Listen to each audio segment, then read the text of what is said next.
So in summary then, there's a lot to consider if we want to transition from a less educated individual to a more educated individual. And one of the things, a concept in play nowadays in psychology, is this concept of metacognition. We want to understand ourselves as thinkers, as problem solvers. We want to know ourselves. And as we've seen, lots of students suffer from misconceptions and illusions in the study process. And the good study practices help us reveal that we may have these misconceptions, and they also maximize our learning potential. And here's a quick example of a metacognitive disconnect.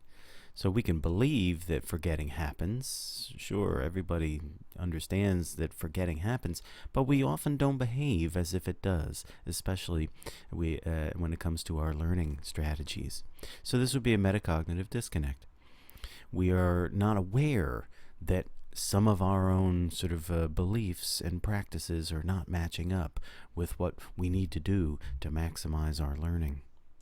So let's see what it is to go from a less educated to a more educated individual. Let's focus on the semantic memory network here. Here we've got some concepts related to life, like what does it mean to be alive? Well, living things reproduce, they process energy. Now we know that, or the educated person knows that living things are made of cells. Cells are alive, and cells reproduce, cells process energy. But this person, being less educated, hasn't even integrated the concept of cell into this memory network here. So we have weak links here. We have some concepts that are not even integrated into the memory network. This is the less educated individual. By contrast, the more educated individual has a richer semantic memory network. We've got the concepts are well learned, and they are effectively and strongly linked to each other in the proper ways. So living things are made of cells, and cells do reproduce. Cells process energy. Cells are alive. So this is the mark of the educated individual. With the proper cues, they could retrieve this information quickly and tell us lots of things about life. Now, the question, of course, is how do you go from the less educated to the more educated?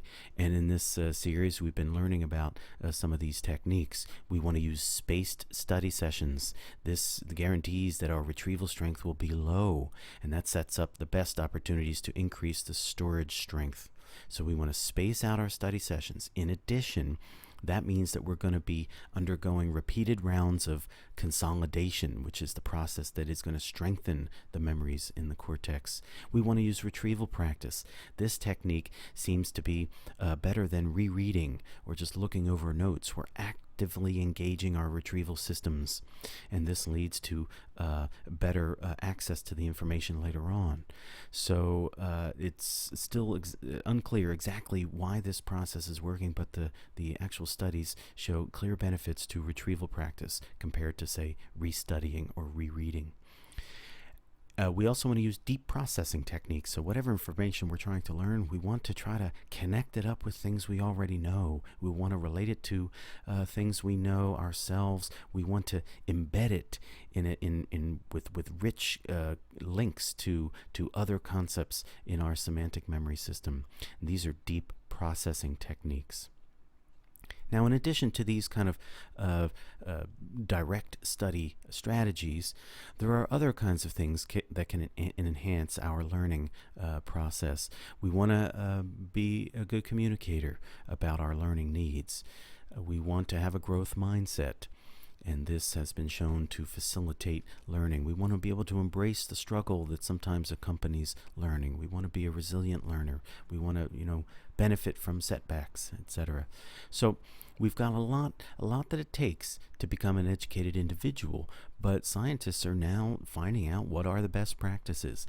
And if we have the right sort of mental approach to our learning, and we use best practices, we'll have the best chance then of becoming that educated person that we might want to be.